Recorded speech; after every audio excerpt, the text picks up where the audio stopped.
Indira Gandhi national open university के bachelor in history course में आज हम लोग यूनिट 131 के बारे में चर्चा करेंगे। और आज का जो डिस्कशन है उसके लिए हम लोग मगध से लेकर मौर्य वंश तक या मगध से लेकर मौर्य ख़ानदान तक जो हुकूमत की तोसी हुई, जो एक्सपेंशन हुआ, उसके बारे में बात करेंगे। और ये एक तवील अरसा है और ये अरसा 6ठी सदी क़ब्ल मसीह से शुरू होता है और ये तकरीबन 3री सदी क़ब्ल मसीह तक जारी रहता है। तो गोया आप देखेंगे कि ये तकरीबन 600 या 700 साल का अरसा है। और इस अरसे में मगध की जो एक रियासत थी, जो जनपद था या महाजनपद था मगध का, वो रफ्ता रफ्ता पूरे हिंदुस्तान पर छा जाता है। पूरे हिंदुस्तान में उसकी सरहदें फैल जाती हैं। और एक तरह से आप देखें तो हिंदुस्तान की तारीख में जो पहली वसी सल्तनत है, पहला एम्पायर जो है, वो कायम होता है। अब इसके कुछ अदवार हैं, कुछ फेजेस हैं और उन्हीं के सिलसिले में हम लोग कुछ तफसील से आज बात करेंगे। तौसी का जो अमल है, जो प्रोसेस है एक्सपेंशन का, ये कब शुरू हुआ, इसमें कौन से अवामिल थे, कौन से फैक्टर्स थे, उस पर हम लोग बात करेंगे। और शुरुआत हम लोगों की होगी मगध से, 6ठी सदी क़ब्ल मसीह ईस्वी में। और हम लोग ये देखेंगे कि एक महाजनपद से एक बड़ी सल्तनत के तौर पर मगध किस तरह तब्दील हो जाता है। मगध की जो सल्तनत थी वो बिहार में गंगा नदी के जनूबी किनारे पर थी। और आपको अगर अभी बिहार के जोग्राफिया का कुछ अंदाज़ा है तो जो मरकज़ी बिहार का हिस्सा है, सेंट्रल बिहार का हिस्सा है, गंगा के साहिल से सटा हुआ, वहीं मगध की रियासत थी। इससे मशरक़ की तरफ एक दूसरा जनपद था जो अंग जनपद कहलाता है। ये आज के कंटेक्स्ट में आप देखेंगे तो भागलपुर और मुंगेर का इलाका है। और मगध आप देखें तो नालंदा और पटना और गया का जो इलाका है उसमें था। और फिर इससे और मगरिब की तरफ हम ये दोनों सरहदें आपके सामने रख रहे हैं। मगध में जो रियासत थी उसकी मशरक़ी सरहद पर अंग का महाजनपद था और उसकी मगरिबी सरहद पर कौशल का राज था, कौशल की सल्तनत थी। और गंगा की दूसरी जानिब यानी गंगा के उत्तर के, गंगा के शुमाल के हिस्से में एक तीसरा राज था। तीसरा इस माने करके एक मगध हुआ, एक अंग हुआ और तीसरा ये वज्जी गणराज कहलाता था या वज्जी जमहूरिया अगर हम उर्दू में कहें। और इसकी जो राजधानी थी, जो इसका कैपिटल था, वो वैशाली में था। हम इसलिए आपको ये तीनों नाम बता रहे हैं कि यही वो मरकज़ है, यही वो न्यूक्लियस है जहाँ से मगध की तौसी का सिलसिला शुरू होता है। और फिर जैसा कि हमने आपसे कहा, एक हिंदुस्तान की सल्तनत कायम होती है। एक सवाल आपके जहन में आ सकता है कि ये सिलसिला आखिर मगध से ही क्यों शुरू हुआ। 6ठी सदी क़ब्ल मसीह में तो 16 महाजनपद कायम हो चुके थे, लेकिन आखिर मगध में ऐसी क्या खास बात थी कि यहाँ से सल्तनत की तौसी का अमल शुरू हुआ और ये तौसी हिंदुस्तान गिर सल्तनत में बदल गई।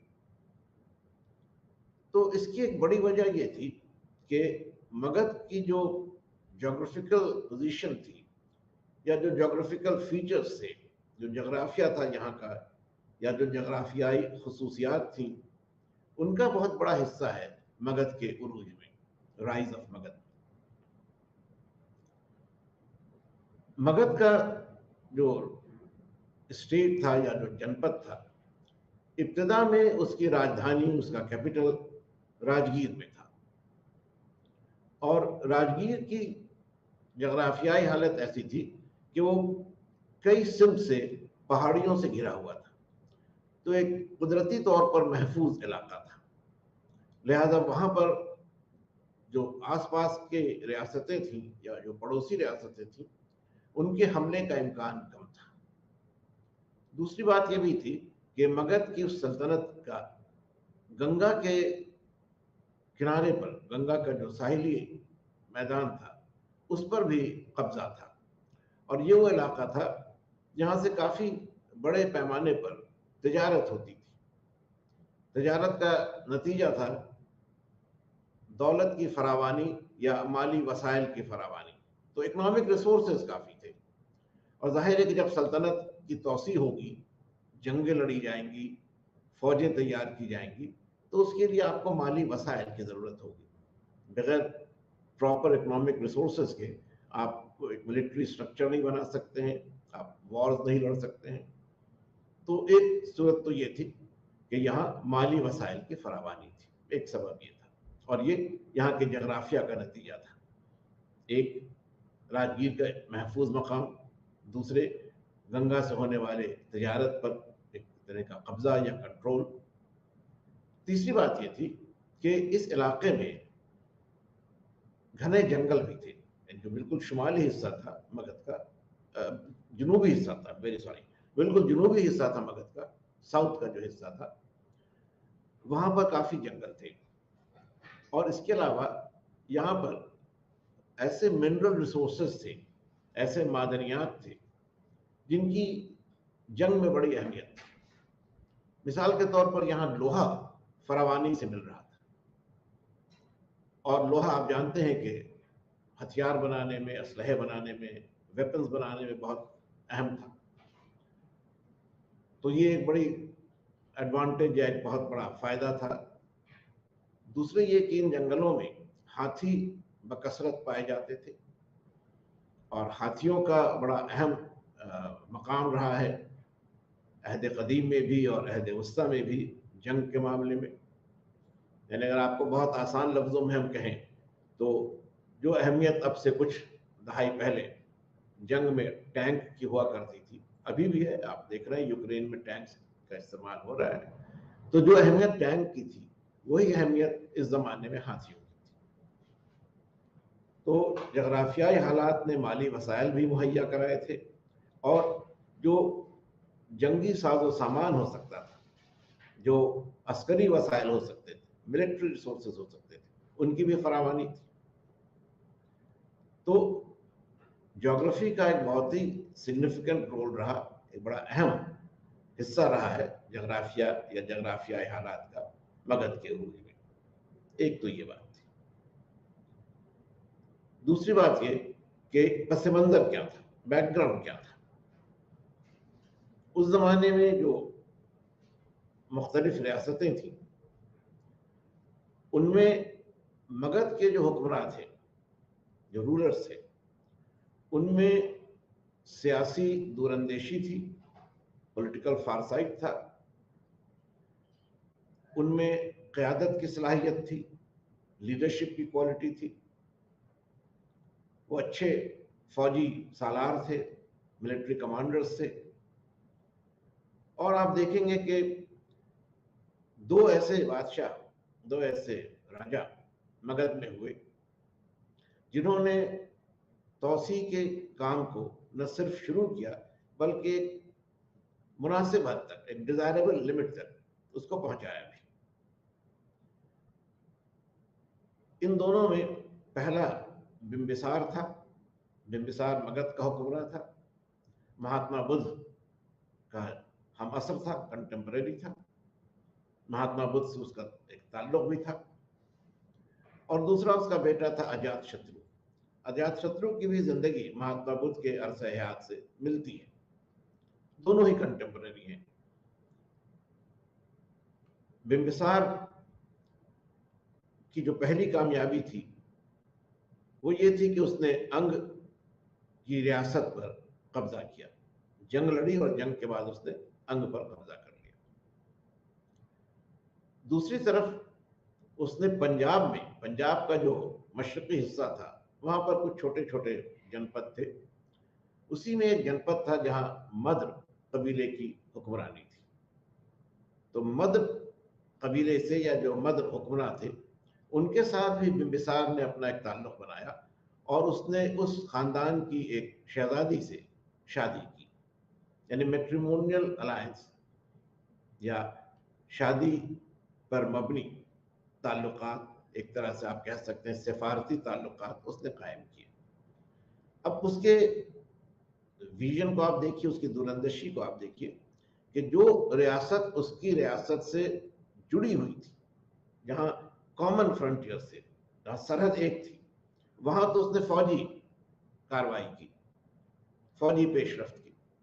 लेकिन जिस जगह पर ये सरहदें मिलती नहीं थी, जहां बीच में दरमियानी फासला था, वहां जाहिर है कि फौजकुशी मुमकिन नहीं थी, आप वहां मिलिट्री कैंपेन नहीं कर सकते थे।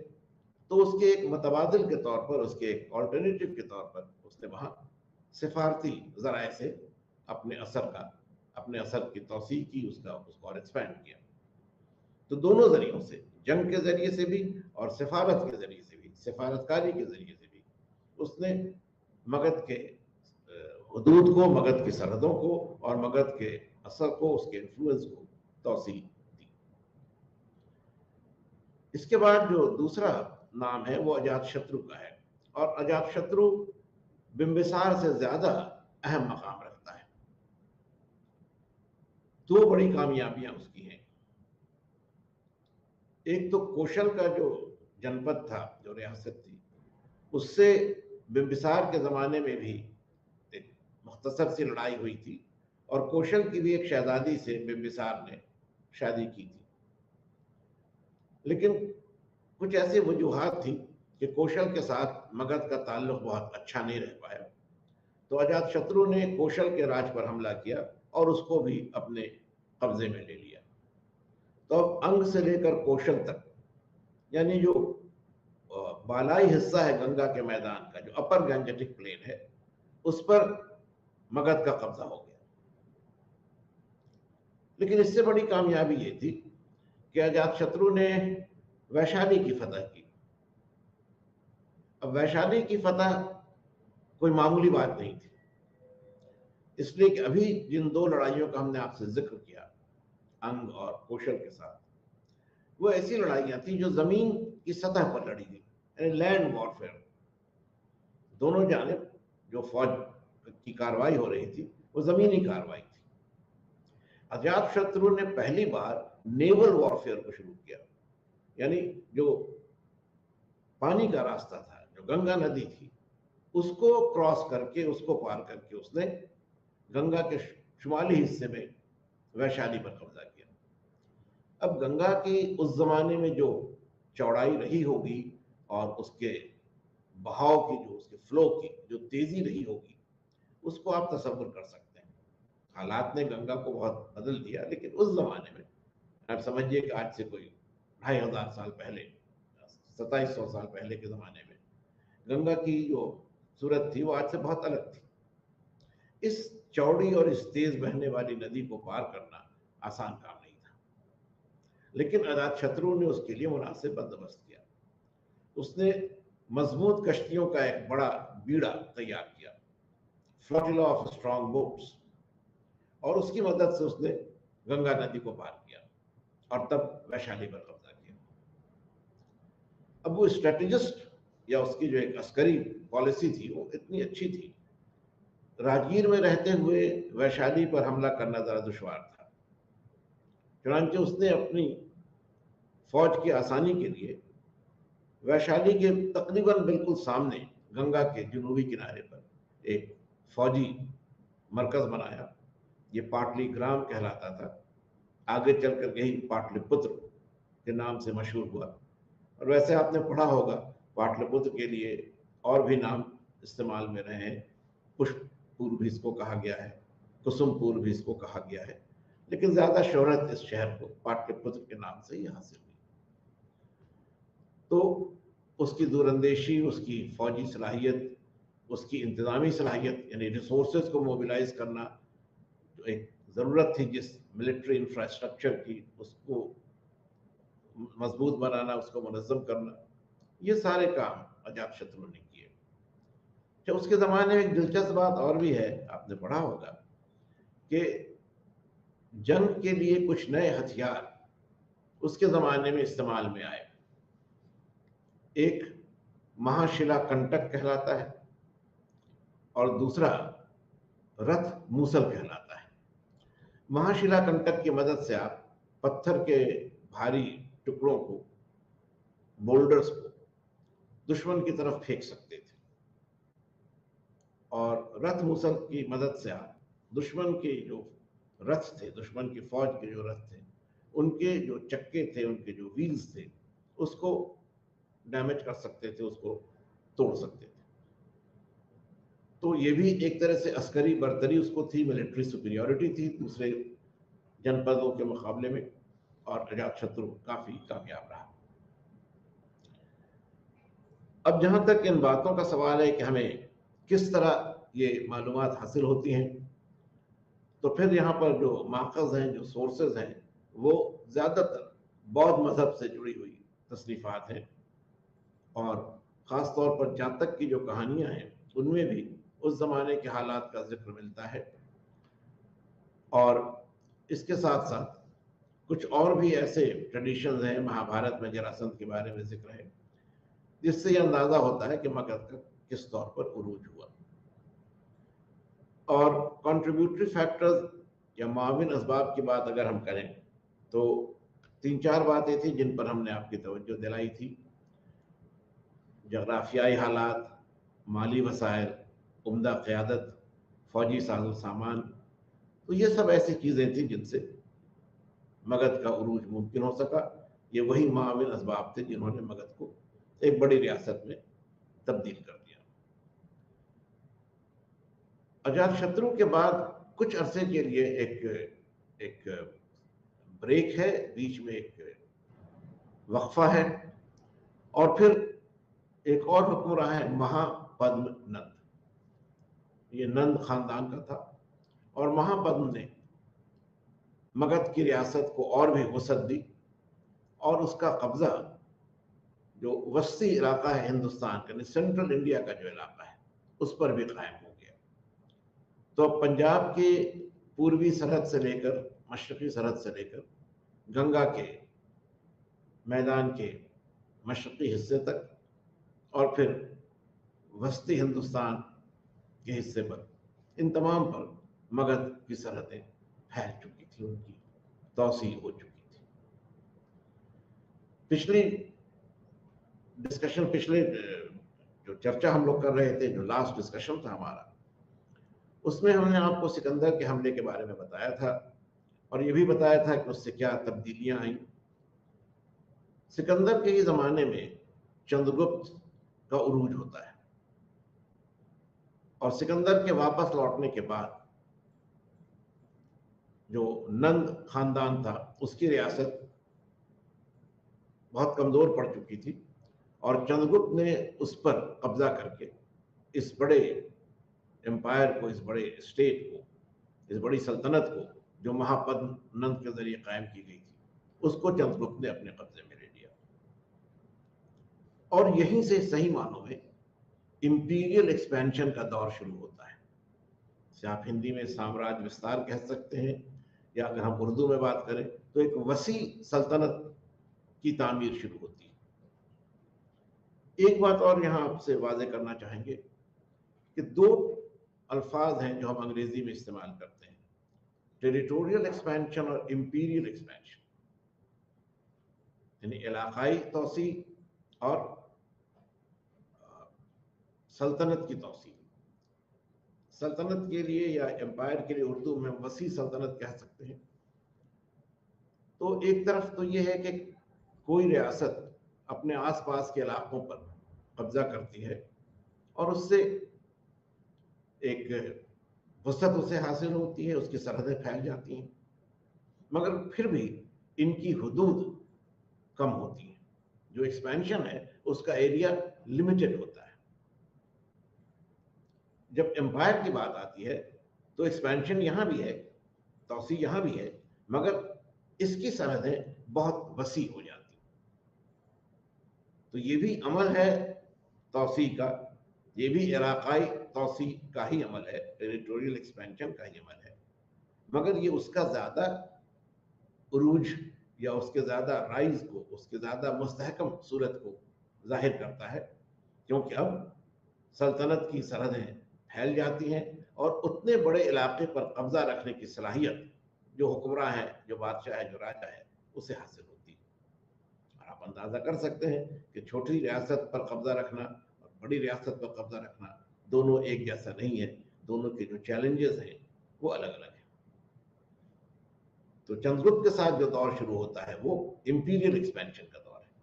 आपने पढ़ा होगा कि चंद्रगुप्त को हिंदुस्तान की तारीख में पहला एम्पायर बिल्डर कहा जाता है, पहला हुक्मरान जिसने एक वसी सल्तनत को कायम किया। अब इस अमल में क्या हुआ, इस प्रोसेस में क्या हुआ, उसको थोड़ा हम लोग देख लें। मगध पर कब्जा करने के बाद चंद्रगुप्त ने पहली कामयाबी जो हासिल की वो गांधार के इलाके में हासिल हुई।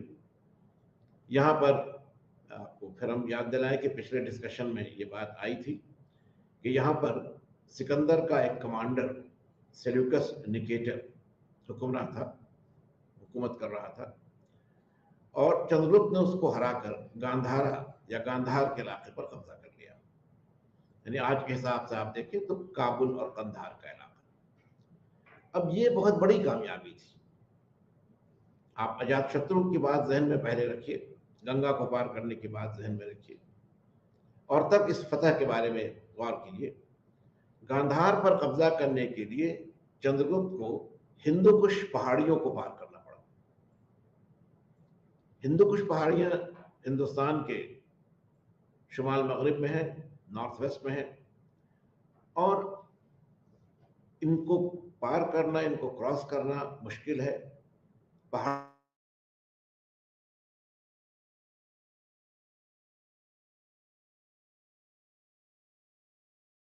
इसका एक्सेस आसान नहीं था। अब एक दिलचस्प बात आप ये भी देखिए कि इससे पहले दो हमले हिंदुस्तान पर हुए इसी शुमाल मगरबी सरहद में।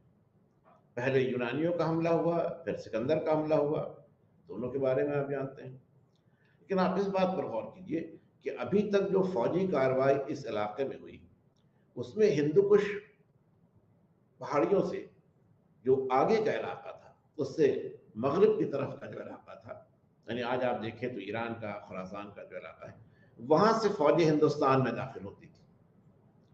चंद्रगुप्त पहला कमांडर है, पहला सिपह सालार है जो हिंदू कुश के मशरक से मगरिब की तरफ फौजकुशी करता है। यानी प्रोसेस बदल जाता है। पहली बार हिंदुस्तान का कोई हुक्मरान हिंदू कुश को पार करके और दूसरी सिंध में जो इलाके थे उन पर कब्जा करने में कामयाब होता है। ये बड़ी कामयाबी है, क्योंकि पहाड़ी घाटियों को पार करना भी उतना ही दुश्वार था जो अजातशत्रु के जमाने में गंगा के चौड़े पाट को पार करने का मामला था। तो दो मेजर लैंडमार्क्स, अजातशत्रु का इनिशियल एक्सपेंशन और फिर चंद्रगुप्त का इंपीरियल एक्सपेंशन। मामला सिर्फ गांधार तक ही नहीं रहा, चंद्रगुप्त ने कश्मीर पर भी कब्जा किया।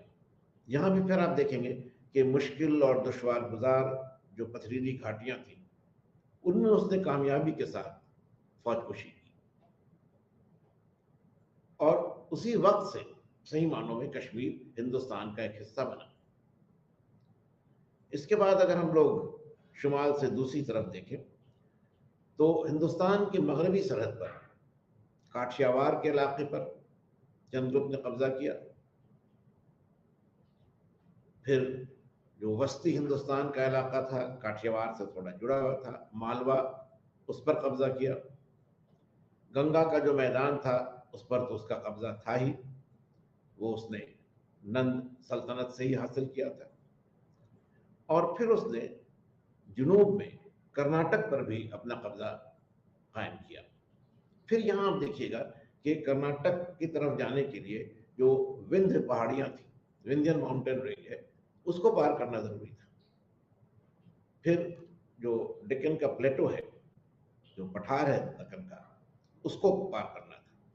यानी फिर एक बार जो पहाड़ी रास्ते थे उनको पार करने की जरूरत थी, और इसमें चंद्रगुप्त को फिर नुमाया कामयाबी हासिल है। और आप जानते ही हैं कि उसकी जिंदगी के आखिरी दिन कर्नाटक के इलाके में ही गुजरे। तो ये एक बड़ी, एक वसी सल्तनत थी जो चंद्रगुप्त ने अपने फतूहात के जरिए कायम की। और इसकी सरहदें आप एक बार और करें तो कश्मीर से कर काबुल और कंधार, हिंदुस्तान के मगरबी साहिल के करीब, वहाँ से होते हुए डेक्कन या दक्कन के इलाके में, और फिर वापस आप देखें तो गंगा के मैदानी इलाके में, इस पूरे इलाके में जो हिंदुस्तान का एक तरह से कोर एरिया था, बिल्कुल मरकजी मकाम था, उस पर अब एक सल्तनत, एक वाहिद हुक्मरान का कब्जा हो गया। अब आगे बढ़ने से पहले एक दो ऐसे कंसेप्ट हैं, एक दो ऐसे ख्याल हैं, या एक दो ऐसे पॉलिटिकल टर्म्स हैं जिसको हम लोग समझें, क्योंकि इससे हमारे काम में आसानी होगी। पहला है कि वसी सल्तनत का तस्वुर क्या है। हमने अभी आपसे कहा कि एक वसी सल्तनत वो होती है जिसकी जगराफियाई हुदूद ज्यादा बड़ी होती है, लेकिन सिर्फ यही अपने आप में काफी नहीं है। एक एम्पायर या एक वसी सल्तनत में इक़्तिदार की मरकजियत होती है, सेंट्रलाइजेशन ऑफ पावर होता है। जितने भी इलाके हैं, दूर दराज के इलाके ही क्यों ना हो, उन पर हुकूमत एक मरकज से चलती है। There is one centralised capital. इसका नतीजा क्या होता है कि उस पूरे वसी इलाके से जितना भी महसूल आता है, जितना भी टैक्स आता है, वो सारा पैसा मरकज की तरफ आता है। यानी पूरा जो फ्लो है रेवेन्यू रिसोर्सेज का, वो सेंटर की तरफ होता है, और इससे मरकज की ताकत बढ़ती है, उसका जो इंतजामी सलाहियत है वो बेहतर होती है, इंतजामी कब्जा है वो मजबूत होता है, फौजी ताकत बढ़ती है, और एक ऐसी सूरत हाल पैदा हो जाती है जहां एक बहुत बड़ा इलाका एक हुक्मरान के ज़ेर इक़्तिदार रहता है, और उस इलाके के सारे जो रिसोर्सेज हैं, सारे जो वसाइल हैं, वो एक हुक्मरान और उसके दारुल खिलाफत या उसके कैपिटल में मरकूज हो जाते हैं। तो जगराफियाई हुदूद अपनी जगह पर है, लेकिन उससे ज़्यादा जो अहम बात है वो ये मरकजियत है, ये सेंट्रलाइजेशन है एम्पायर के सिलसिले में। अब इसके बाद एक और लफ्ज आता है चक्रवर्ती। चक्रवर्ती सम्राट लोग कहते हैं, चक्रवर्ती रूलर कहा जाता है। ये चक्रवर्ती रूलर है कौन? ये एक तस्वुर है, ये अपने आप में एक हकीकत नहीं है, मगर एक तस्वुर है कि वो हुक्मरान जिसका चारों सिफ्त, ऑल फोर डायरेक्शंस में कब्जा हो, या दूसरे अल्फाज में हम कहें कि हिंदुस्तान की जो जगराफियाई सरहदें हैं उनके चारों किनारों पर कब्जा हो, तो वो हुक्मरान चक्रवर्ती है।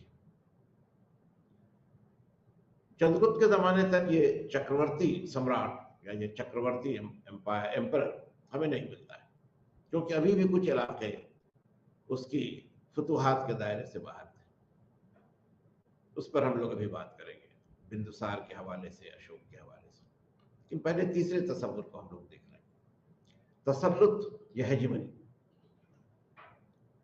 तसल्लुत या हेजिमनी का मतलब ये हो जाता है कि जिस इलाके पर आपका बराह रास्त कब्जा न हो, जहां बराह रास्त आपकी हुकूमत न हो, डायरेक्ट गवर्नमेंट या डायरेक्ट एडमिनिस्ट्रेटिव कंट्रोल ना हो, वहां पर भी आपका असर बरकरार रहे, आपका असर कायम रहे, और वहां के जो हुक्मरान हैं वो एक तरह से आपको खुद से बड़ा माने, सुपीरियर माने।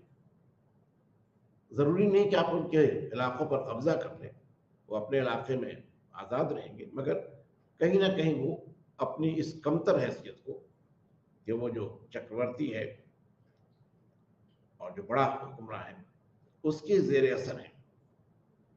तो चक्रवर्ती वो हुआ जिसने हिंदुस्तान के जगराफियाई हुदूद में अपनी हुकूमत कायम कर ली, और तसल्लुत कायम करने वाला वो हुक्मरान है जो इन हुदूद से बाहर भी, यानी जो पड़ोसी मुल्क थे, जो आसपास के मुल्क थे, उन पर भी अपना एक तरह से असर बनाए रखे। और ये दोनों बातें जो हैं, चक्रवर्ती होने की भी बात और तसल्लुत बनाए रखने की भी बात, ये अशोक के ज़माने में हमें ज़्यादा वाज़ेह तौर पर नज़र आती है। लेकिन इस दरमियान एक और बादशाह है, चंद्रगुप्त का बेटा बिंदुसार। और बिंदुसार के ज़माने में तो काफ़ी बड़ी सल्तनत कायम हो चुकी थी, लेकिन उसने जुनूब की सिमत में इसको और तोसी दी। दक्कन से आगे भी बईद अज दक्कन जो इलाका था, वहां भी उसकी फतूहात हैं, उसके कॉन्क्वेस्ट हैं।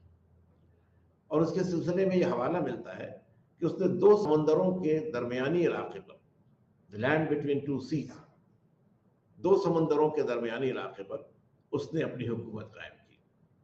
अब यहाँ ये 2 समंदर हैं, ये एक तरफ बहीरे अरब है या अरेबियन सी है, और दूसरी तरफ ये खलीज बंगाल है या बे ऑफ बंगाल है, जो हिंदुस्तान की मगरबी और मशरकी सरहदों पर वाक़ है।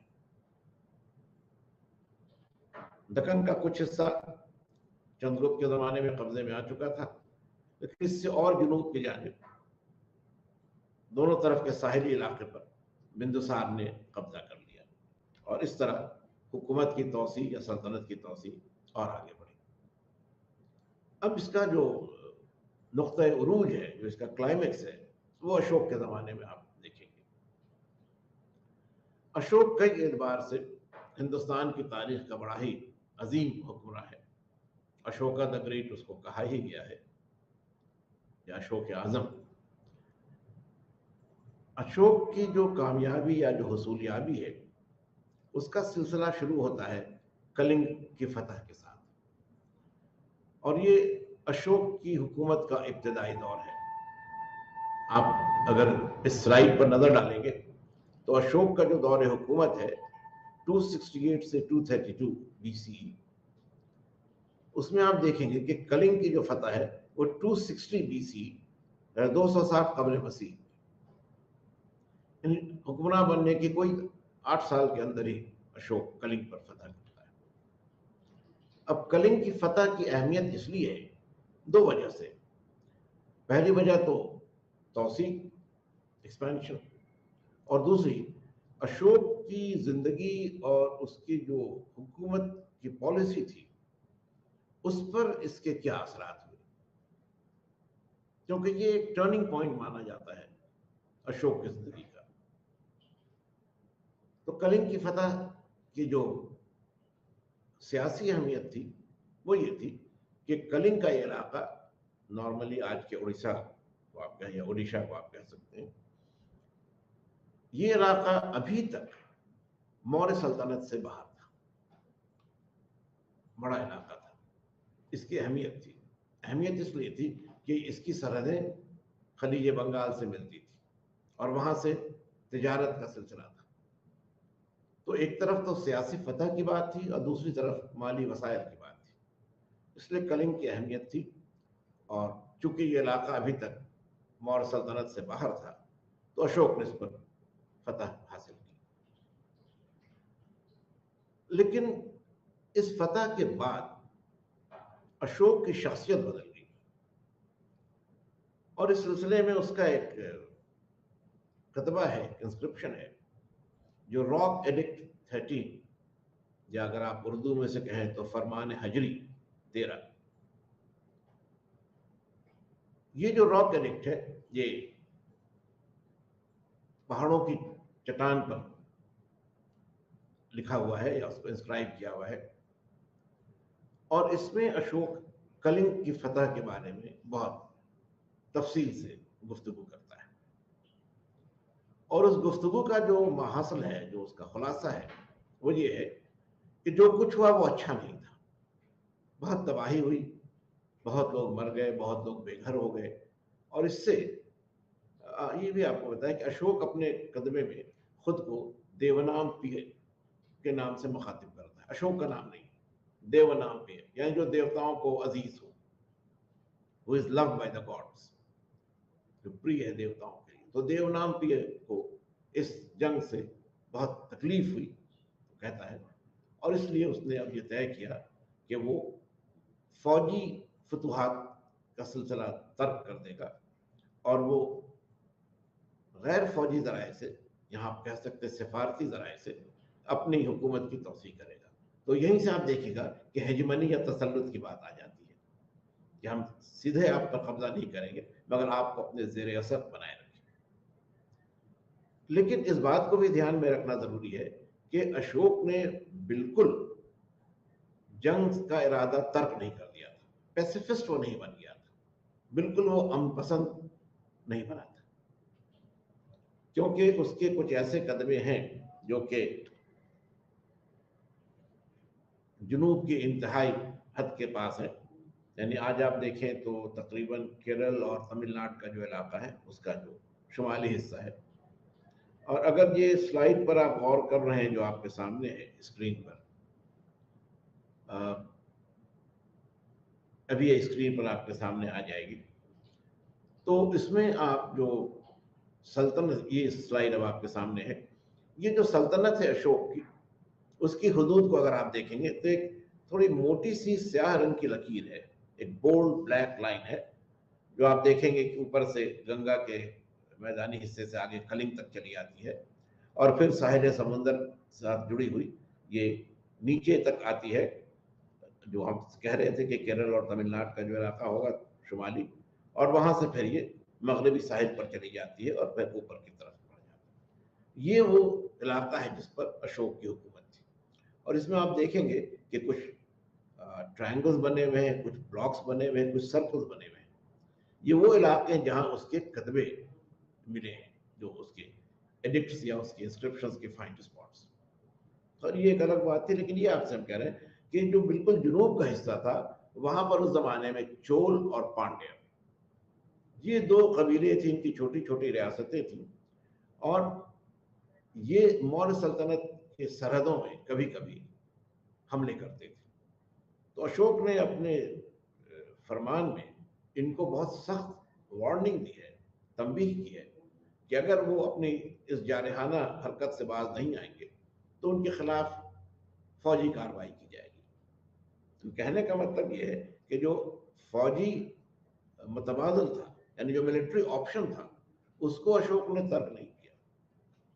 अशोक ने अपनी फौज को खत्म नहीं किया, फौज रही, लेकिन फौज का इस्तेमाल उसने इलाकाई तौसीह के लिए नहीं किया।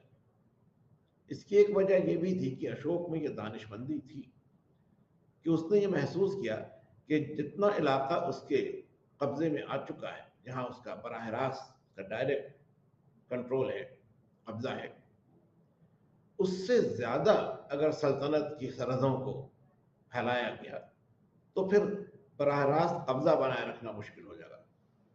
जगराफियाई हालात उस जमाने के जो थे वो आप जहन में रखिए, और आप सोचिए कि एक तरफ टैक्सिला जो आज पाकिस्तान में है, और एक तरफ पाटलिपुत्र, और एक तरफ गुजरात का इलाका, काठियावाड़ का इलाका, दक्कन का इलाका, कर्नाटक का इलाका, ये इतना बड़ा इलाका था। इस पर एक मरकज से, चूंकि एम्पायर में हमने आपसे पहले कहा कि मरकजियत होगी, उस एक मरकज से इतने बड़े इलाके पर हुकूमत चलाना ये बहुत आसान काम नहीं था, और अगर इसकी सरहदें और बड़ी हो जाती तो फिर ये काम तकरीबन नामुमकिन हो जाता।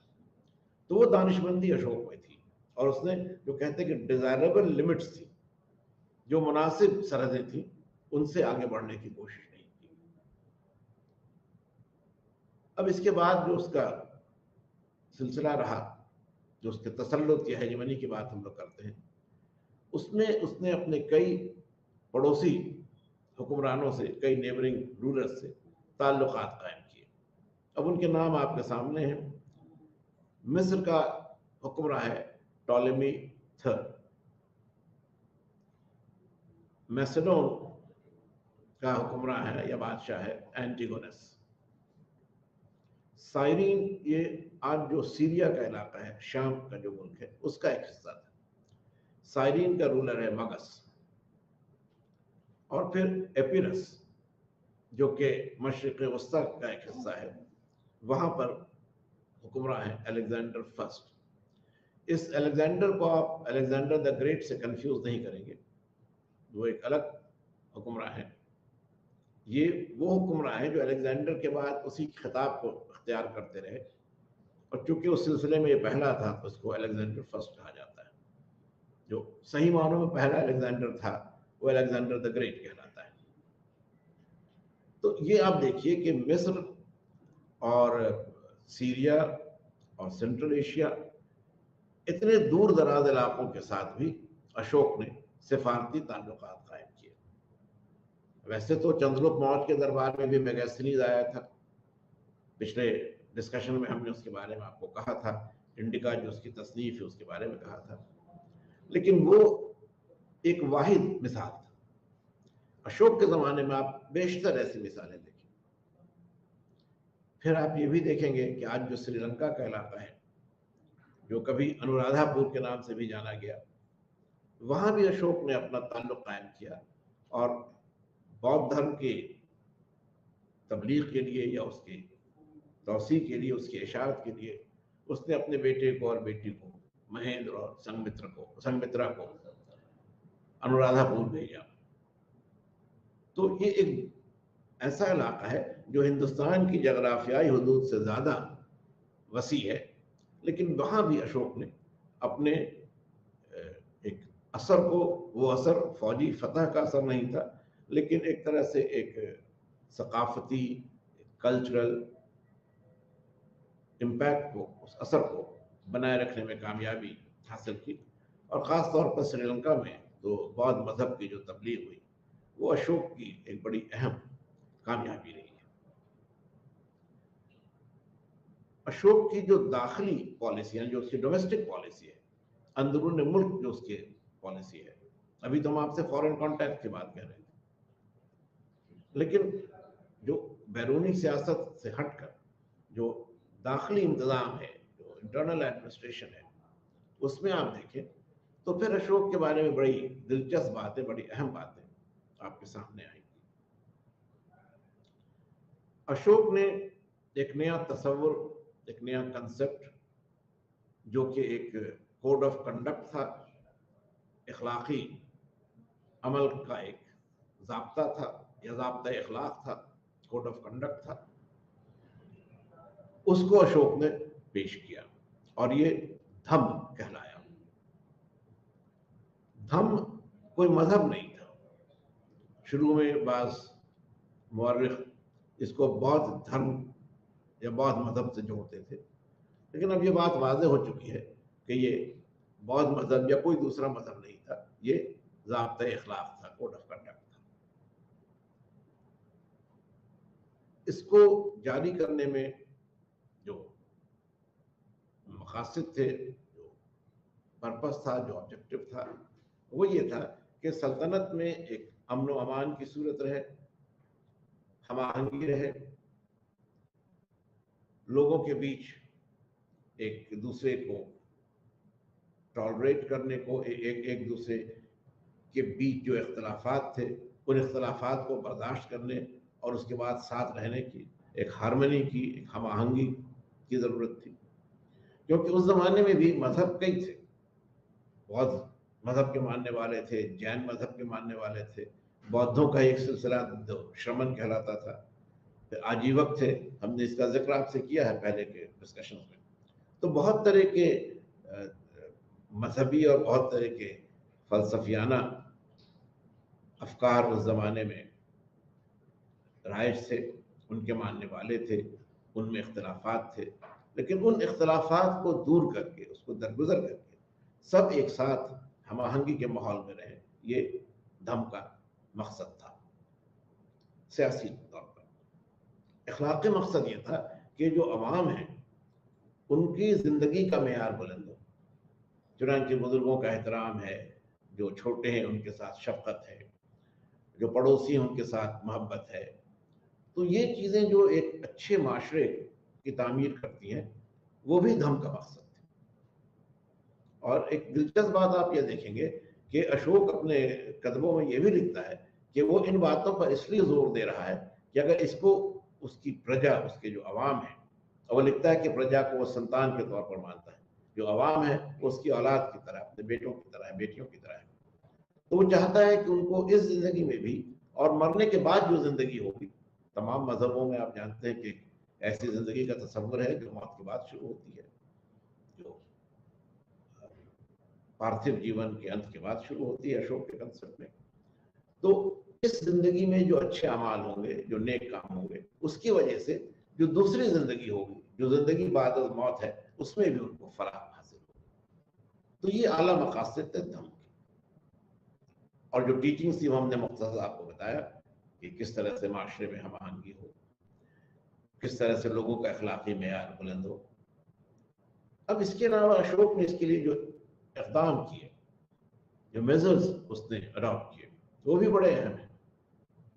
अशोक ने अपनी रियासत में या अपनी सल्तनत में कई अहम मकामों पर अपने कदबे नस्ब कराए, इंस्क्रिप्शंस उसने इंस्टॉल कराए, और इनमें धम्म की जो तालीमात थी उनको लिखा गया, ताकि लोग समझ सकें, जान सकें कि धम्म क्या है आखिर। इसके बाद उन इक़दाम को वाकई सूरत देने के लिए अशोक ने कुछ ऐसे अफसर, कुछ ऐसे ओहदेदार बहाल किए जो धम्म महामात के नाम से जाने जाते थे। धम्म महामात। अब इनकी जो जिम्मेदारियां थी, जो ड्यूटीज थी, उसमें एक बहुत बड़ा काम यह था कि ये फलाही काम करते थे। पब्लिक वेलफेयर के काम इनके जरिए किए जाते थे, यानी जो गरीब है उनकी मदद करना और जिन लोगों को ज़रूरत है उनकी ज़रूरतों को दूर करना। तो ये अशोक के बारे में आप देखेंगे कि बड़ी अहम बात है कि हिंदुस्तान ही नहीं, पूरी दुनिया की तारीख में जो पहला वेलफेयर स्टेट है, जो हम पहली फलाही रियासत कह सकते हैं, कल्याणकारी राज कह सकते हैं, वो अशोक ने कायम किया। और ये उसकी धम्म नीति का एक अहम मकसद भी था और एक अहम कदम भी था। और अशोक ने इस काम में ज़ाती दिलचस्पी भी ली। ज़ाती दिलचस्पी इस मायने कर उसने ली कि उसने धम्म यात्राएं की। धम्म यात्रा ये थी कि अशोक खुद वक्तन फवक्तन कुछ इलाकों में जाता था और देखता था कि इंतजामिया की क्या सूरत हाल है। ये भी देखता था कि जो धम्म के सिलसिले में इक़दाम तय किए गए हैं उन पर कहाँ तक अमल हो रहा है।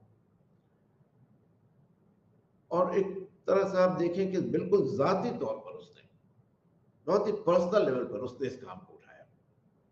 ऐसा नहीं था कि उसने कुछ फरमान सादिर कर दिए, कुछ ऑर्डर्स पास कर दिए और मामला वहां पर खत्म हो गया। ऐसा बिल्कुल नहीं था। अशोक ने इन तमाम मामलात को वाकई सूरत में, हकीकी सूरत में लोगों तक पहुंचाने के लिए हर तरह के इक़दाम किए। कुछ ओहदेदार रहे, उसके अलावा कुछ उसकी ज़ाती दिलचस्पी रही, और इसके नतीजे में धम्म का जो मकसद था, धम्म का जो पर्पस था, वो पूरा हो सका। और मौर्य सल्तनत में इसके सबब एक हम आहंगी रही, अमन व अमान की सूरत रही, अखलाकी मेयार बुलंद रहा, और लोगों में भी एक फलाह या एक ऐसा एहसास जो कि उनकी खुशहाली या उनकी बेहतरी के लिए हो, वो एहसास भी लोगों के बीच रहा। अशोक के बारे में एक दो बातें और भी दिलचस्प हैं। हमने भी आपसे कहा कि जो रॉक एडिक्ट 13 है, जिसमें कलिंग की फतह का वो जिक्र करता है, उसमें वो एक तरह से रिपेंट करता है, एक पशिमानी का इजहार करता है कि जो कुछ उसने किया वो सही नहीं था। और इसीलिए आप देखिएगा कि धम्म में फिर वो आला अखलाकी अक़दार की बात करता है। वायलेंस नहीं हो, तशद्दुद नहीं हो।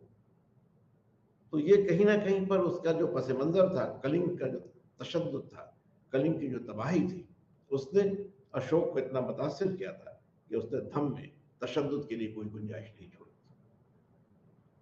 तो ये जो इजहार नदामत है, इजहार पशेमानी है, वो इसलिए अशोक को एक अलग मकाम तारीख में देती है, ये शर्मिंदगी एक अलग मकाम देती है, क्योंकि दुनिया में जितने भी हुक्मरान हुए हैं, जितने भी फातेह हुए हैं, वो आमतौर पर अपनी फतह का जश्न मनाते हैं, इसको अपनी एक कामयाबी मानते हैं, हुसूलियाबी मानते हैं।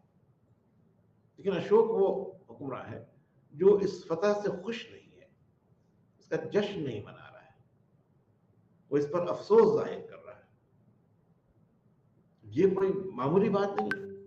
और ये भी सोचिए कि ये फिक्र एक ऐसे आदमी के जहन में है जो आज से कोई 2500 साल या उससे ज्यादा 2700 साल पहले का इंसान है, जब जंग ही अहम समझी जाती थी। लेकिन वो उस जमाने की जो फिक्र है, जो असरी आगही है, उससे बहुत अलग है। ये उसकी शख्सियत को बिल्कुल मुनफरिद बना देती है। तो एक बात तो ये आप ध्यान में रखिए।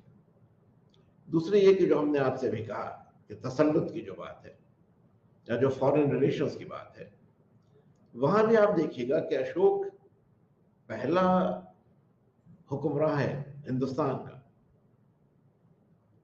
जो एक तरह से एक खारजा पॉलिसी या एक फॉरेन पॉलिसी का भी उसकी भी एक शुरुआत करता है, उसका भी एक बहुत ही एम्ब्रियोनिक फॉर्म उसमें हम देखते हैं। उसकी जो दुनिया है, उसका जो यूनिवर्स है, वो बहुत वसी है। और उस वसी यूनिवर्स में, उस वसी दुनिया में वो अपने लिए एक मकाम बनाता है पुरअमन ज़राए से, सिफारतकारी से, तोहफात को लेने देने से, एक्सचेंज ऑफ गिफ्ट से। तो ये चीज़ें जो सफारतकारी का एक मेयार थी, जो एक स्टैंडर्ड थी डिप्लोमेटिक रिलेशंस की, अहद कदीम में भी, अहद वस्ता में भी, और कुछ बदली हुई शक्ल में आज भी हैं। तो इन पॉलिसीज़ को या इस तरह के अक़दाम को अशोक ने अपनी हुकूमत का एक हिस्सा बनाया। तो कई चीज़ें उसके साथ हैं। एक तरफ वो फातह भी है, एक तरफ वो अपनी फतह पर नादिम भी है, एक तरफ वो आला अखलाकी अक़दार की बात भी करता है, एक तरफ वो अपने पड़ोसी मुल्कों से अच्छे ताल्लुकात का ख्वाहिशमंद भी है। तो एक बड़ा ही कंप्लीट, या आप कह सकते हैं एक बहुत ही होलिस्टिक, एक बहुत ही मुकम्मल सूरत उसके ज़माने में हुकूमत की या हुक्मरानी की सामने आती है। हुक्मरानी का एक बहुत ही वाज़ेह, एक बहुत ही वसी तस्वुर उसके ज़माने में और उसके अक़लाम से सामने आता है। तो ये वो इम्पैक्ट है, ये वो असरात हैं जो धम और सफारतकारी के ज़रिए हासिल किए गए। अगर मुल्क के अंदर की बात हम लोग करें तो मुल्क के अंदर एक तरह की खुशहाली, एक अमन व अमान, हम आहंगी, और फिर मुल्क से बाहर अगर हम लोग बात करें तो दोस्ती और अमन पर मबनी ताल्लुकात। और इसीलिए जो हमने शुरू में आपसे कहा था कि अशोक में दोनों ही बातें आ जाती हैं। वो एक चक्रवर्ती भी है और एक हेजेमनिस्टिक रूलर भी है, एक ऐसा हुक्मरान भी है जो अपना तसल्लुत, मगर पुरअमन तसल्लुत, आसपास के इलाकों में बनाए रखता है। अब एक आखिरी बात और अशोक के हवाले से कि ये जो तब्दीलियां अशोक में आई कलिंग की लड़ाई के बाद, ये तब्दीलियां किस वजह से आई? ये एहसास नदामत, एहसास पशेमानी, तशद्दुद से गुरेज, इसके असबाब क्या थे? तो इनके बारे में तफसील से जो जिक्र हमें मिलता है वो बौद्ध मजहब की तसनीफात में मिलता है। और ये दिखाया गया है या ये बताया गया है इन तसनीफात में कि अशोक जो कि शुरू में एक बहुत ही जालिम और एक बहुत ही आप कह सकते हैं कि एग्रेसिव, एक बहुत ही हमलावर अमल का मुजाहरा करता है, जुल्म का मुजाहरा करता है, अपने भाइयों को कत्ल करके तख्त पर कब्जा करता है, वो महात्मा बुद्ध की तालीमात से इतना मुतासिर हो जाता है, इतना गहरा उस पर इम्पैक्ट होता है कि उसकी पूरी जिंदगी बदल जाती है और वो बौद्ध मजहब को कबूल कर लेता है। इससे पहले का जो उसका अमल है उसको तर्क कर देता है, तशद्दुद को अपनी जिंदगी से अलग कर देता है, अमन और हम आहंगी को अहम मकाम देता है।